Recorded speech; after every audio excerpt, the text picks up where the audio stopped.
everyone, and I'm Alexis, aka The Soft Reader, and I'm here today to do my September TBR. So this is actually the first TBR I think I've ever done where I'm actually putting new releases into the TBR, because there's two new releases that I know like 100% I'm gonna read this month. So let's start with those. The first of which is Two Dark Reigns by Kendar Blake. This is the third book in the Three Dark Crown series. I have been a huge fan of the Three Dark Crown series since book one, and I can't wait to read Two Dark Reigns after the ending of One Dark Throne. So like, I know as soon as this book is in my hands, I'm gonna read it. The other one is And the Ocean Was Our Sky by Patrick Ness. Patrick Ness is one of my favorite authors, and this is his new middle grade story, and it's fully illustrated, and it just looks so beautiful, and it's only like 120 pages, so I kind of am like, there's no reason I can't fit this into my TBR. I can read this in a day. So I'm gonna do that because I really want to read this, because having a new Patrick Ness book just means the world to me. Moving on to the other four books I do want to try to complete this month. The first of which is Warcross by Marie Lu, because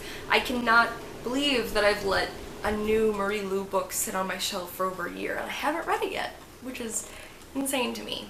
But also, Wildcard comes out literally at the end of this month, and I haven't read Warcross yet, so I would really, really like to read Warcross so that when Wildcard comes out, I can pick it up and I can join in the excitement. The next one I'm going to mention is one you can definitely tell from the thumbnail, and that is Crooked Kingdom by Leigh Bardugo.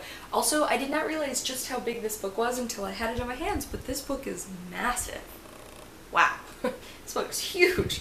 I have to be honest, Crooked Kingdom isn't like 100% top priority for me this month. If I have time, I would like to read it, but I don't mind putting this off for a couple of months, maybe reading it in November or December. And the only reason I say that is because what do I have to read after this? Because King of Scars doesn't come out until the first half of 2019, so I'm kind of like, pace yourself, young Padawan, because if you fly through this now, you literally will have nothing else. So I do want to read Crooked Kingdom if my schedule allows, but again, like, it's not top priority for me this month. Actually, the same can be said for the next book on my TBR, and that is The Burning Maze by Rick Riordan. This is the third book in the Trials of Apollo. This is also the last unread Rick Riordan book I have on my shelves.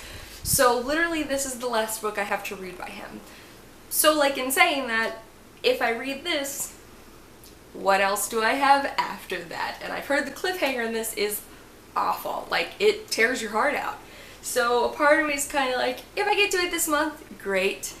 If I pick it up in November or December, that's fine too. So I may or may not read this one this month for that reason, but it is kind of exciting to go from having like 20 Rick Riordan books on my shelves to having only one that I need to read. That's crazy. And finally, the last book I'm going to mention is Out of the Easy by Ruta Sepetys, which I am currently reading. This was one of the books I pulled from my TBR jar to read, by the end of 2018, and so I am reading this one this month. This one takes place in 1950 in New Orleans, which I can already tell you guys from how little I've read so far that this book is going to mean so much to me because of how the New Orleans references and how New Orleans as a setting has been put into the story, because every time it like mentions anything New Orleans, I'm like, I got you. So yes, I'm really excited to read this month as well. This will be the first audiobook I read for sure. So those are the things I'm planning to read in September. I will also say that I am planning to participate in the Contemporary-a-thon, which takes place from the 17th to the 23rd, but my TBR for that, which will consist of all contemporary books, I'm not going to upload until a little bit closer to the start of the readathon. But I'm very excited for that readathon because I've kind of been in a contemporary mood, so I'm super excited for it. I can't wait, and my TBR, just so you guys know, is so good. Alrighty guys, I'd love to know what you're planning to read in September down in the comments below. If you like what I do, upload videos on Wednesdays and Saturdays, and I'll see you guys soon with another one. Bye!